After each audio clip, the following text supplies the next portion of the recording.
मसाला भेंडी खायला सगळ्यांनाच आवडते, पण प्रत्येक भेंडीमध्ये मसाला भरायचा तर तेवढा वेळही असायला हवा आणि घाईच्या वेळी करणं तर शक्यच होत नाही. तर आज मसाला भेंडीची एक अशी रेसिपी आपण शेअर करणार आहोत ज्यामध्ये एकदम झटपट अशी मसाला भेंडी आपण करू शकतो, जी चवीला देखील छान होईल आणि बनवायला देखील एकदम सोपी आहे. तर सगळ्यात आधी मसाला भेंडीसाठी इथं कवळी पाव किलो भेंडी घेतलेली आहे. स्वच्छ धुवून घेतलेली आहे. त्यानंतर सुक्या फडक्याने पुसून घेतलेली आहे. भेंडीच्या दोन्ही साईडची टोकं काढून घेतलेली आहे. भेंडी फार लांब असेल तर त्याचे 2 तुकडे करून घेतलेले आहेत. त्यानंतर भेंडी कट करताना मसाला भेंडी करताना आपण एकच कट देतो, तर मी इथं पूर्ण 4 अशा खापा करून घेतलेल्या आहे. त्याच्यामुळे काय होतं, मसाला सगळीकडे लागला जातो आणि चवही छान येतो. भेंडी कट करून झाल्याच्यानंतर आपण यासाठी लागणारा मसाला काढून घेऊया. तर मसाल्यामध्ये मी इथं घेतलेला आहे 1 चमचा कांदा लसूण मसाला, पाव छोटा चमचा हळद पावडर, पाव छोटा चमचा आमचूर पावडर, 1.5 चमचा धना जिरा पावडर आणि 1 चमचा लाल तिखट चवीपुरतं मीठ घेतलेलं आहे. तर हे सगळे मसाले जे आहेत ना आधी मिक्स करून घेऊया. मी इथं आमचूर पावडर वापरलेली आहे, त्याऐवजी तुम्ही चाट मसाला देखील वापरू शकता. भेंडीला थोडीशी तिखट चटपटीत अशी मस्त चव येते याच्यामुळे आणि चिकट देखील भेंडी होत नाही. तर आता हे सगळे मसाले मिक्स करून घेतलेले आहेत. त्यानंतर आपल्याला ही जी कट करून घेतलेली भेंडी आहे ना याच्यावर टाकून घ्यायची आहेत. आता थोडासा मसाला मी ना इथं ठेवलेला आहे, बाकी सगळा हा भेंडीमध्ये टाकून घेतलेला सगळा मिक्स करून घ्यायचा आहे. असा हा हलकासा मिक्स करून झाला की याच्यामध्ये 1 चमचाभर तेल टाकायचं आहे. तेल टाकल्यामुळे काय होईल, सगळे मसाले जे आहे ना भेंडीमध्ये आतपर्यंत व्यवस्थित लागले जातील आणि मुरले जातील. सगळ्यात सोपी पद्धत मसाले भेंडीमध्ये मिक्स करायची. या पद्धतीने सगळे असे हे मिक्स करून घ्यायचे आहे. त्याच्यामुळे सगळे मसाले जे आहे ना व्यवस्थित असे भेंडीला लागले जातात. तर आता हा कमीत कमी 7 ते 8 मिनिट आपल्याला ही भेंडी ना अशीच मुरत ठेवायची आहे. त्याच्यामुळे मसाल्यांची चव जी आहे ना आतपर्यंत भेंडीमध्ये मुरली जाते. आता भेंडी आपण ठेवलेली आहे, तोपर्यंत बाकीची तयारी करूया.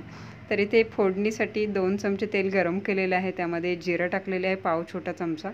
त्यानंतर टाकलेला आहे 1 चमचा ठेचून लसूण घातलेला आहे आणि 2 चिमूट हिंग टाकलेलं आहे. सगळं हे मिक्स करून घेऊया. आणि एक मीडियम साईजचा कांदा एकदम पातळ स्लाईस करून असा उभा कट करून टाकलेला आहे. भेंडीच्या जशा स्लाईस आहेत ना उभ्या, त्या पद्धतीनेच हा उभा कट करायचा आहे. आणि थोडासा जो मसाला मी ठेवला होता ना भेंडीमध्ये आपण जो लावून घेतला, तो इथं कांद्यामध्ये टाकलेला आहे. गॅसची फ्लेम लो ठेवलेली आहे आणि चांगला असं परतून घ्यायचं आहे, म्हणजे मसाला देखील जळणार नाही आणि कांदा देखील व्यवस्थित असा परतला जाईल. तर कांदा आपला हलकासा मऊ होऊन सोनेरी कलर येतपर्यंत आपल्याला हा परतून घ्यायचा आहे. तर साधारणतः 2 मिनिट झालेले आहे. लो फ्लेमवर आपण हा परतून घेतलेला आहे. कांदा जो आहे ना मऊ झालेला दिसत आहे. त्यानंतर जी मसाले लावून भेंडी ठेवली होती ना ती आता ॲड करूया. सगळे मिक्स करून घ्यायचे आहे. या पद्धतीने केलेली मसाला भेंडी जी आहे ना वेळ देखील वाचतो आणि झटपट होते आणि चवीला तर छानच लागते. तर हे मिक्स केल्याच्यानंतर इथं मसाले जसे परतले जातील ना, कलर देखील भेंडीला एकदम छान असा येतो, हिरवीगार कलर देखील राहतो. तर हे मिक्स केल्याच्यानंतर 2 मिनिट लो फ्लेमवर अशी झाकून ठेवलेली आहे. त्यानंतर पुन्हा एकदा मिक्स करून घ्यायची आहे, खाली लागता कामा नये, सगळीकडनं व्यवस्थित अशी ही शिजायला हवी. तर कवळी भेंडी आहे तसंही भेंडीला फार वेळ शिजायला लागत नाही. आणि इथं मिक्स करताना पाहू शकता अजिबात चिकटपणा देखील भेंडीमध्ये आपल्याला जाणवत नाही. तर पुन्हा झाकण ठेवलेलं आहे आणि 5 ते 7 मिनिट लो फ्लेमवर आपल्याला ही शिजवून घ्यायची आहे. तर झाकण काढून पाहूया. इथं कलर देखील एकदम मस्त असा आलेला आहे आणि भेंडी जी आहे ना शिजायला लागते तशी तिची क्वांटिटी देखील कमी झालेली दिसत आहे. इथं एकदम मऊ झालेली अशी दिसत आहे, म्हणजे बऱ्यापैकी भेंडी जी आहे ना आपली इथं शिजत आलेली आहे. किंवा हाताने देखील अशी दाबून बघू शकता. सवय नसेल तर पटकन चटका लागल्यासारखं होईल तर चमच्याने घेऊन चेक करू शकता. सगळ्यात सोपी पद्धत. आता याच्यामध्ये टाकत आहे 1 चमचा भाजलेले तीळ. चव खूप छान लागते भाजलेल्या तिळांची. त्याचबरोबर 2 चमचे भाजलेलं चणा डाळीचं पीठ टाकत आहे. असं खरपूस भाजून घेतलेलं हे पीठ आहे, त्याच्यामुळे चव जी आहे ना खूप छान लागते.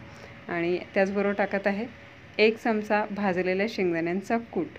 तर हे सगळं असं मिक्स करून टाकलं म्हणजे चव छान लागते. तुम्हाला शेंगदाण्याचा कूट किंवा चणा डाळीचं पीठ दोन्ही वापरायचं असेल तर दोन्ही वापरू शकता, किंवा दोन्हीपैकी एखादी स्किप करायचं असेल तर ते करूनही तुम्ही भेंडी करू शकता.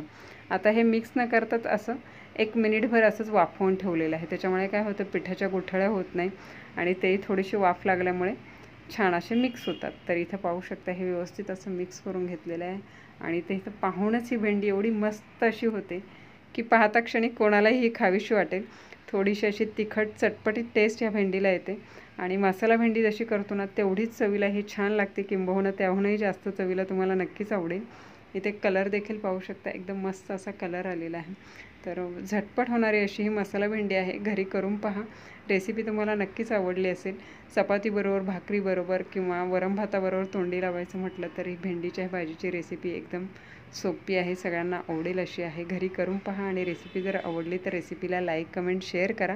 आणि अशाच सोप्या रेसिपी पाहण्यासाठी किटी किचन मराठी रेसिपीजला न विसरता सबस्क्राईब करा. त्या बाजूला असलेलं बेल आयकॉनचं बटन प्रेस करा. त्यामुळे येणाऱ्या सगळ्या नवीन रेसिपीचं नोटिफिकेशन सगळ्यात आधी तुम्हाला मिळेल. पुन्हा भेटूया अशाच एका नवीन रेसिपीसह. तोपर्यंत टेक केअर. Bye bye.